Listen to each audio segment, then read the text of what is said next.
गर्मियों की छुट्टियां हो गई थी और मैं बहुत रोई तही। बिलाल से दिन रात चीटिंग होती थी। मैं 2 दिन बाद ही बेकरार हो गई थी। किसी जगह सुकून नहीं मिल रहा था। शकीला अपने गार्ड से डेली मुलाकात कर रही थी।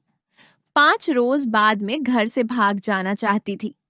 बिलाल भी बहुत बेताब था।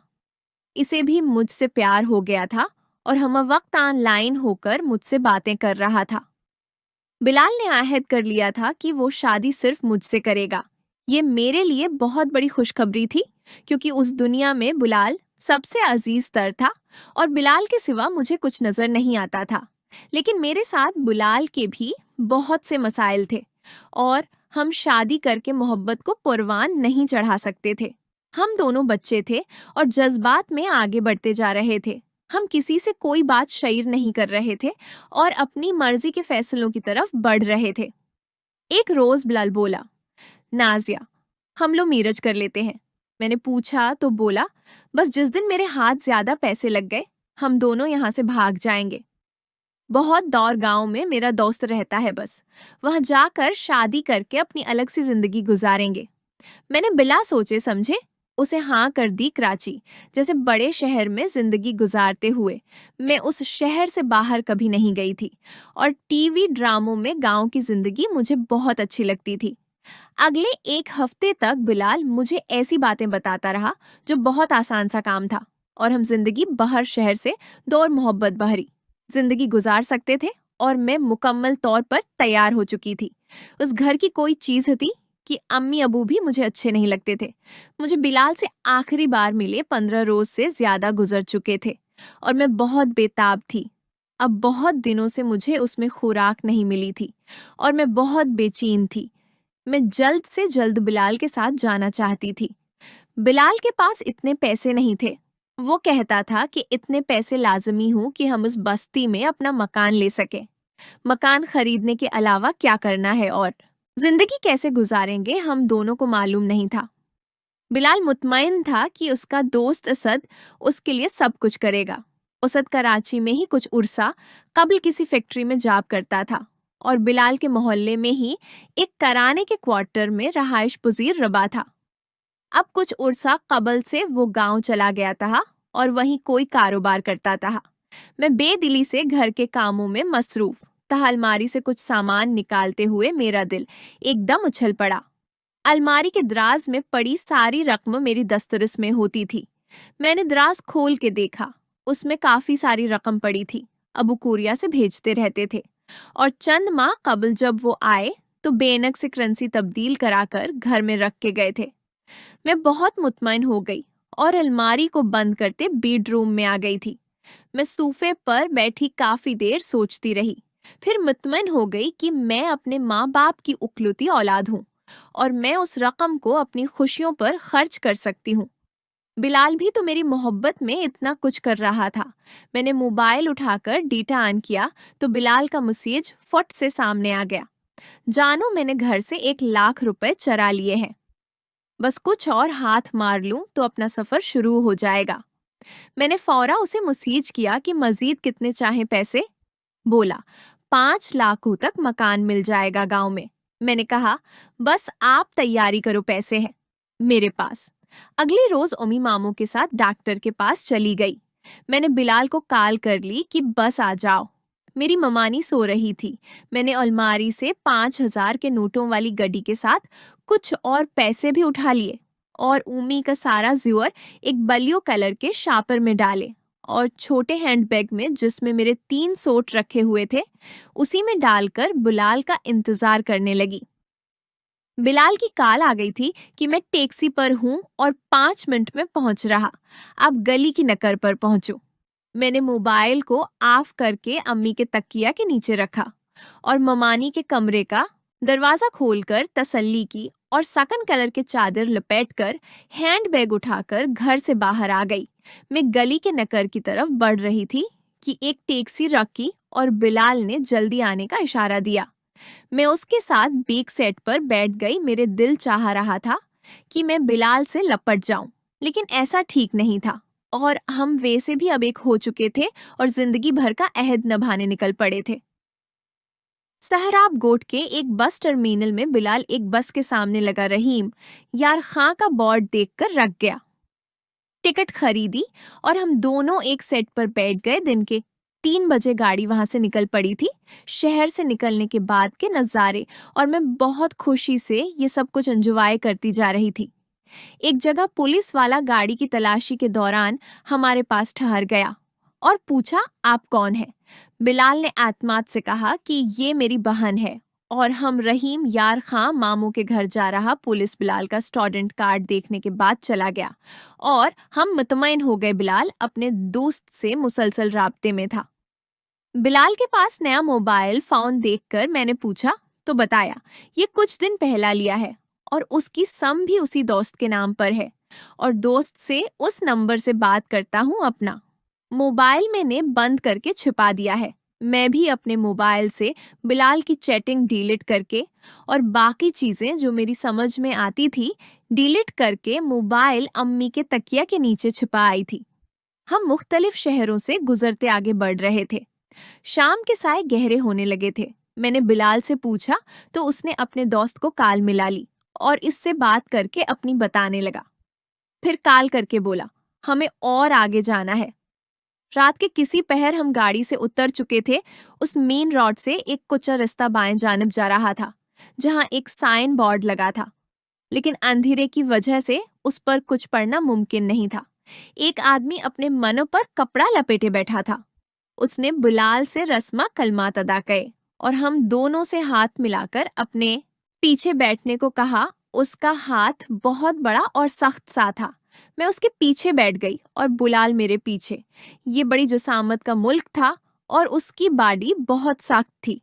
हम 10 मिनट में एक अलग थलग कुच्चे मकान के सामने रख चुके थे। यहाँ से कुछ फासले पर मध्यम से लाइट्स दिख रही थी। शायद ये कोई बस्ती तही मकान में एक किच कमरा और उसके एक कोने में बाथरूम बना हुआ था और दूसरे कोने में एक बड़ा दरख्त था जहां गर्मी बहुत ज्यादा थी। 2 चारपाइयां सहन में बची हुई थी और एक पंखे के साथ बैटरी लगी हुई थी। उस आदमी ने बैटरी से तारें जोड़ दें और पंखे के साथ एक लाइट भी रोशन हो गई। बिलाल का दोस्त 6.5 फुट का को 40 साल का सख्त किस्म का मर्द था। उसका रंग स्याह था और बड़ी बड़ी मूछें रखी हुई थी। रोशनी में उसे देखकर मुझे वो पहली मावी वाला ब्लिक टीचर याद आ गया। वो हमारे साथ बैठते हुए मेरी तरफ देखकर बोला, बिलाल, ये तुम बहुत छोटी है। कितनी उम्र है उसकी? बिलाल ने बोला, असद, ये 14 साल की है। वो मुझे गौर से देखते हुए बहुत खुश हो रहा था। बोला, हाँ, कोर्ट मैरिज नहीं हो सकती। आप दोनों की उम्र कम है। बहरहाल कोई और रास्ता निकालते हैं। उसने टिफिन हमारे सामने खोल दी और बोला, खाना खाओ। हमने कुछ खाना खा लिया। असद ने पूछा, मकान का क्या करोगे? मैंने कहा, हम अपना मकान लेंगे। बिलाल ने मेरे और अपने पैसे असद को दे दिए और 7 ज़ियोर भी मैं सारा ज़ियोर उठाकर लाई थी। ये पता नहीं कितना था। कभी उम्मी से किसी के साथ बात करते हुए सुना था कि मैंने अपना 10 तोले सोना अपनी बेटी के लिए रखा है। असद बोला, यार ताऊ ने लड़की बहुत प्यारी चुन ली है। इस जैसी मैंने आज तक नहीं देखी। कुछ देर बातें करने के बाद असद जाने लगा। उसने शापिर उठा लिया था। बोला, आप कंडी लगाकर सो जाओ और बेफक्र हो जाओ। यहाँ कोई नहीं आता। और बिलाल, कल से आप एक फर्नीचर शॉप पर काम के लिए जाओगे। मैंने बात कर ली है, पहले आपका रोजगार भी सेट कर लें। साथ में कोई मकान ढूंढ लेता हूँ। फिर किसी मौलवी को वहीं बुलाकर आपका निकाह पढ़ लेंगे। इसद चला गया था और हम प्यार में गम होते गए। पंप चलाया था जिससे मेरे कुंधे में दर्द होने लगा था। 8 बजे असद आ गया था। वो नाश्ता साथ लाया था। बिलाल भी नहा कर आ गया था। इसद की निगाहें मुझे अपने वजूद पर चपती महसूस हो रही थी। नाश्ता करने के बाद असद ने मुझे कहा कि बिलाल को मैं काम पर लेके जा रहा ताकि आपके मामला जल्दी सेट हो जाएं। आपने इतना बड़ा काम कर लिया, अब वापस भी नहीं जा सकते कि तुम दोनों को मार डालेंगे और नई जिंदगी के लिए थोड़ी मेहनत करनी पड़ती। मेरे साथ बिलाल भी खामोश रहा और कुछ गमज़दा था। पहर असद बिलाल को साथ लेकर चला गया और इस लकड़ी के छोटे गेट के आगे ताला लगा गए। मैं उस बड़े दरख्त के नीचे चारपाई पर बैठी बहुत कुछ सोच रही थी, लेकिन क्या सोच रही मुझे याद नहीं। कोई 1 घंटे बाद घर का दरवाजा खुला और असद मोटरसाइकिल समेत अंदर आ गया। उसने मेन दरवाजे को बंद कर दिया और संजीदा चेहरे के साथ मेरे पास आकर बैठ गया। बोला, परेशान तो नहीं हो? मैंने मुस्कुराने की कोशिश के साथ कहा, नहीं अंकल। बोला, ओह हाँ अंकल, नहीं हूँ। मैं बिलाल मेरा दोस्त है और आप भी मेरी दोस्त हो। मैंने बिलाल का पूछा तो बोला वो अब काम करेगा। आपने एक बच्चे पर इतना बड़ा एतमाद करके गलती की है। बहरहाल अब आपके पास दूसरा रास्ता नहीं है। इज्जत चारपाई पर लेटते हुए बोला, जरा मुझे टांगें दबा दो। मेरे दिमाग में हथौड़े जैसा वार हुआ, लेकिन मैं समझ गई थी कि बिलाल का दोस्त किस तरह बिलाल की दोस्ती निभाना चाहता है। मेरे पास कोई रास्ता नहीं था। अब अक्ल वापस पीछे को लौटना चाहती थी, लेकिन इस वक्त क्या करने हैं ये जरूरी था। इसद उठते हुए बोला, अंदर चलते हैं कमरे में। वो चारपाई उठाकर अंदर चला गया और मुझे भी बुला लिया।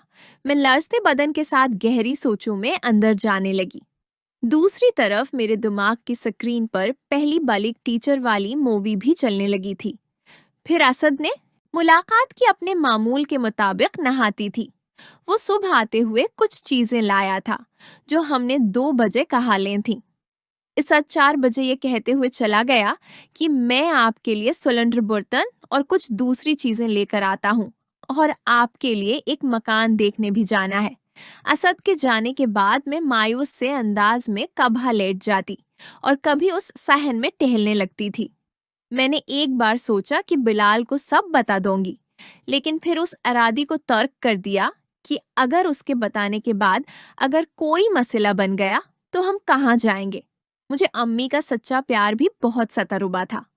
मेरे दिल में आया कि मैं यहाँ से भाग जाऊं और मम्मी से बस माफी मांग लूंगी, लेकिन यहाँ से किधर जाना है और कैसे जाना है मैं नहीं जानती थी।